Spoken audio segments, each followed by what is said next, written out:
மத்தேயு நற்செய்தி அதிகாரம் 13. உவமை பொழிவு. விதைப்பவர் உவமை. அதே நாளில் இயேசு வீட்டிற்கு வெளியே சென்று கடலோரத்தில் அமர்ந்தார். மக்கள் பெருந்திரளாய் அவரிடம் ஒன்று கூடி வந்தனர். ஆகவே அவர் படகில் ஏறி அமர்ந்தார். திரண்டிருந்த மக்கள் அனைவரும் கடற்கரையில் நின்று கொண்டிருந்தனர். அவர் உவமைகள் வாயிலாக பலவற்றை குறித்து அவர்களோடு பேசினார். விதைப்பவர் ஒருவர் விதைக்கச் சென்றார். அவர் விதைக்கும் பொழுது சில விதைகள் வழியோரம் விழுந்தன. பறவைகள் வந்து அவற்றை விழுங்கிவிட்டன. வேறு சில விதைகள் மிகுதியாக மண் இல்லா பாறை பகுதிகளில் விழுந்தன.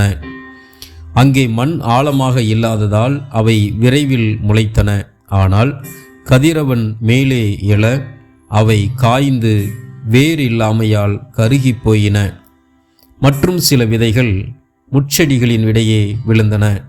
முட்செடிகள் வளர்ந்து அவற்றை நெருக்கிவிட்டன. ஆனால் இன்னும் சில விதைகள் நல்ல நிலத்தில் விழுந்தன.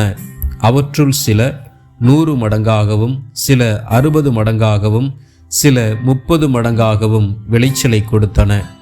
கேட்கச் செவியுள்ளோர் கேட்கட்டும் என்றார். உவமைகளின் நோக்கம். சீடர்கள் அவர் அருகே வந்து, ஏன் அவர்களோடு உவமைகள் வாயிலாக பேசுகின்றீர் என்று கேட்டார்கள். அதற்கு இயேசு அவர்களிடம் மறுமொழியாக கூறியது, விண்ணரசின் மறைபொருளை அறிய உங்களுக்கு கொடுத்து வைத்திருக்கிறது. அவர்களுக்கோ கொடுத்து வைக்கவில்லை. உள்ளவருக்கு கொடுக்கப்படும், அவர் நிறைவாக பெறுவார். மாறாக இல்லாதவரிடமிருந்து உள்ளதும் எடுக்கப்படும். அவர்கள் கண்டும் காண்பதில்லை, கேட்டும் கேட்பதில்லை, புரிந்து கொள்வதும் இல்லை. இதனால்தான் நான் அவர்களோடு உவமைகள் வாயிலாக பேசுகிறேன். இவ்வாறு எசாயாவின் பின்வரும் இறைவாக்கு அவர்களிடம் நிறைவேறுகிறது. நீங்கள் உங்கள் காதால் தொடர்ந்து கேட்டும் கருத்தில் கொள்வதில்லை. உங்கள் கண்களால் பார்த்து கொண்டே இருந்தும் உணர்வதில்லை. இம்மக்களின் நெஞ்சம் கொழுத்து போய்விட்டது, காதும் மந்தமாகிவிட்டது. இவர்கள் தம் கண்களை மூடிக்கொண்டார்கள். எனவே கண்ணால் காணாமலும் காதால் கேளாமலும் உள்ளத்தால் உணராமலும் மனம் மாறாமலும் இருக்கின்றார்கள். நானும் அவர்களை குணமாக்காமல் இருக்கின்றேன். உங்கள் கண்களோ பேறு பெற்றவை, ஏனெனில் அவை காண்கின்றன. உங்கள் காதுகளும் பேறு பெற்றவை, ஏனெனில் அவை கேட்கின்றன. நான் உறுதியாக உங்களுக்கு சொல்கிறேன், பல இறைவாக்கினர்களும் நேர்மையாளர்களும் நீங்கள் காண்பவற்றை காண ஆவல் கொண்டிருந்தார்கள். ஆனால் அவர்கள் காணவில்லை.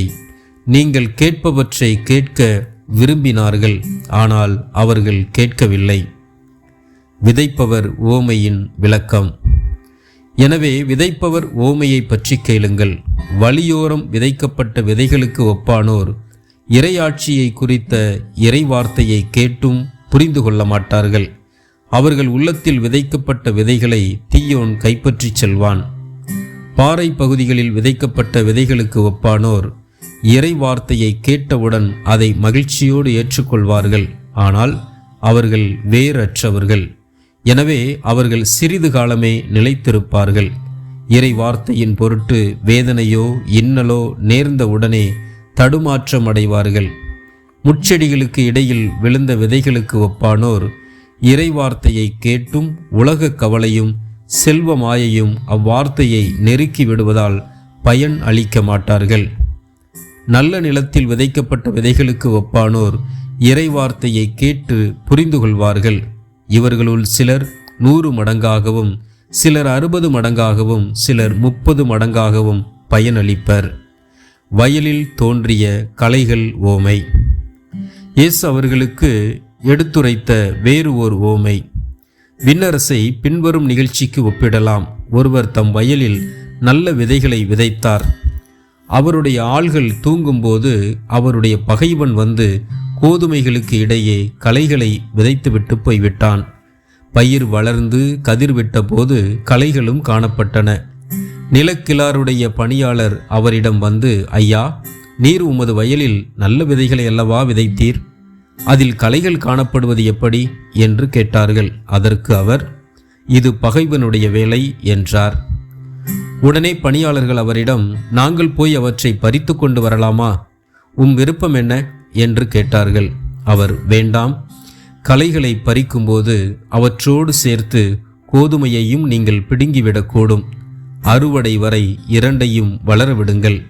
அறுவடை நேரத்தில் அறுவடை செய்வோரிடம் முதலில் களைகளை பறித்து கொண்டு வந்து எரிப்பதற்கென கட்டுகளாக கட்டுங்கள். கோதுமையையோ என் களஞ்சியத்தில் சேர்த்து வையுங்கள் என்று கூறுவேன் என்றார். கடுகு விதை, புளிப்பு மாவு உவமைகள். இயேசு அவர்களுக்கு எடுத்துரைத்த வேறு ஒரு உவமை. ஒருவர் கடுகு விதையை எடுத்து தம் வயலில் விதைத்தார். அவ்விதை எல்லா விதைகளையும் விட சிறியது. ஆனாலும் அது வளரும்போது மற்றெல்லா செடிகளையும் விட பெரியதாகும். வானத்து பறவைகள் அதன் கிளைகளில் வந்து தங்கும் அளவுக்கு பெரிய மரமாகும். விண்ணரசு இக்கடுகு விதைக்கு ஒப்பாகும். அவர் அவர்களுக்கு கூறிய வேறு ஒரு உவமை. பெண் ஒருவர் புளிப்பு மாவை எடுத்து 3 மரக்கால் மாவில் பிசைந்து வைத்தார். மாவு முழுவதும் புளிப்பேறியது. விண்ணரசு இப்புளிப்பு மாவுக்கு ஒப்பாகும். உவமைகள் வாயிலாகவே பேசும் இயேசு. இவற்றையெல்லாம் இயேசு மக்கள் கூட்டத்துக்கு உவமைகள் வாயிலாக உரைத்தார். உவமைகள் இன்றி அவர் அவர்களோடு எதையும் பேசவில்லை. நான் உவமைகள் வாயிலாக பேசுவேன், உலகத் தோற்ற முதல் மறைந்திருப்பவற்றை விளக்குவேன் என்று இறைவாக்கினர் உரைத்தது இவ்வாறு நிறைவேறியது. வயலில் தோன்றிய களைகள் உவமையின் விளக்கம். அதன் பின்பு இயேசு மக்கள் கூட்டத்தினரை அனுப்பிவிட்டு வீட்டுக்குள் வந்தார். அப்போது அவருடைய சீடர்கள் அவர் அருகே வந்து, வயலில் தோன்றிய களைகள் பற்றிய உவமையை எங்களுக்கு விளக்கி கூறும் என்றனர். அதற்கு அவர் பின்வருமாறு கூறினார். நல்ல விதைகளை விதைப்பவர் மானிட மகன். வயல் இவ்வுலகம். நல்ல விதைகள் கடவுளின் ஆட்சிக்கு உட்பட்ட மக்கள். களைகள் தீயோனைச் சேர்ந்தவர்கள்.